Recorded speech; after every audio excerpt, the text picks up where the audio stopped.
Marami ang kinikilig nang lumabas sa ilang entertainment website na di umano'y magkasintahan na ang kapatid TV host na si Atasha Mulak at ang anak ni Bossing Vic na si Vico Soto.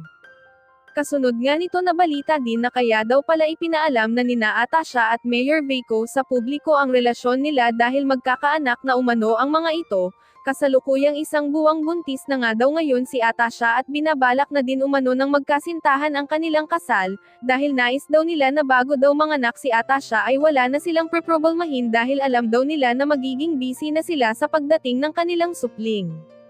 Samantala usap-usapan naman ngayon ang bonggang regalo ni Vico Soto sa girlfriend nitong si Atasha. Ayon sa balita isang mamahaling kotse lang naman daw ang naging regalo ni Vico. Hindi nga daw makapaniwala si Atasha sa ginawang surprise ng kanyang boyfriend. Ayon sa TV host kung siya daw ang papipiliin, nais daw niyang ilaan na lang sana sa magiging bahay nila ang perang ginastos ni Vico, subalit nirerespeto naman umano ni Atasha ang naging desisyon ng kanyang boyfriend dahil magagamit naman daw nila ito lalo na daw kapag siya ay nakaanak na.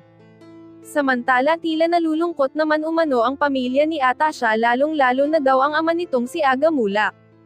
Dahil tila nanghihinayang daw si Aga sa magiging career pa sana ng kanyang anak, dahil sobrang bata pa daw nito at alam niya na marami pa itong kayang patunayan sa showbiz. Sa edad nga daw ngayon ni Atasha na 22 years old ay talaga daw na nakakapanghinayang dahil marami pa daw itong kayang ipakitang talent lalong-lalo na daw sa pag-arte. Hindi naman nga daw lingid sa kaalaman ng lahat kung gaano kagaling bilang artista ang mga magulang nito. Hiling nga daw ng mga magulang ni Atasha na sina Aga Mulak at Charlene Gonzalez na alagaan at mahalin ni Vico ang kanilang anak gaya ng pagmamahal nila dito.